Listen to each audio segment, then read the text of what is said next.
What I thought we would do today is just make a simple dish that anybody can do at home.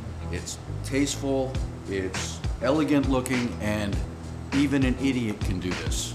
Now, the puff pastry you can get in your supermarket. They sell little puff pastry squares. All you have to do is bake them off. Or you can buy sheets and make a little square like I did here. But what we're gonna do first is we're gonna make the Zabaione. And this is a little bit different than the classic Zabaione. And it's going to be made with an orange liqueur instead. And we're going to fold a little whipped cream in it later. For this recipe, I'm going to separate 5 egg yolks. I'm going to add half a cup of sugar to that when I'm done. This is a custard-based sauce.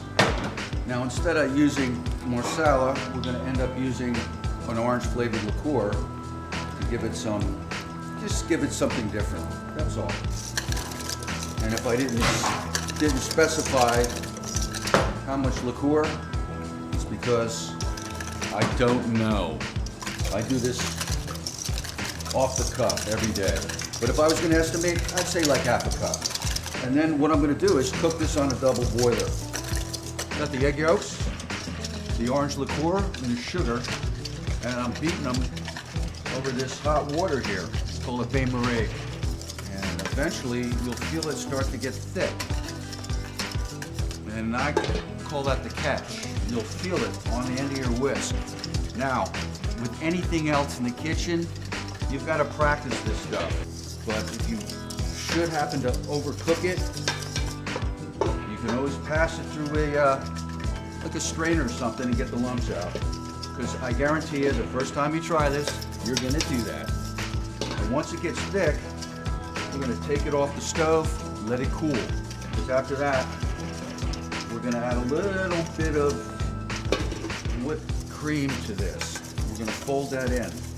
Now, Zabaione is generally made with just marsala, eggs, and sugar, but we're doing an offshoot. We're taking a little liberty with the word Zabaione.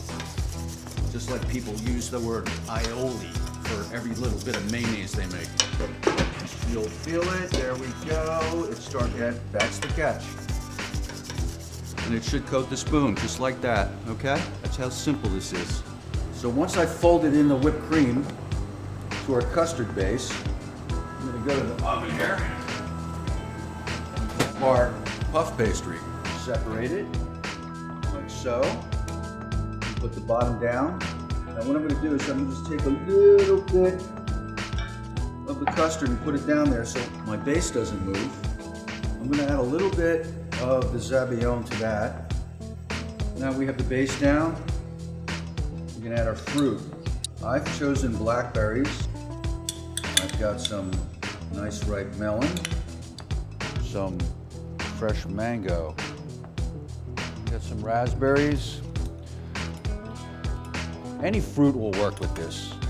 Now once I have all my fruit down, so I'm gonna take a little more of my Zabaione and I'm gonna just place that over the top.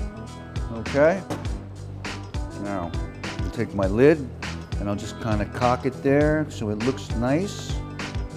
Now I've made a mango sauce out of fresh mangoes and a fresh blackberry sauce, and we're gonna drizzle that. Now what I'm gonna do is just add a little powdered sugar for some effect. We made our fresh orange Zabaione. We cooked our puff pastry off. We put them together with some fresh fruit and some berry sauce, and that's it. That's how simple it is.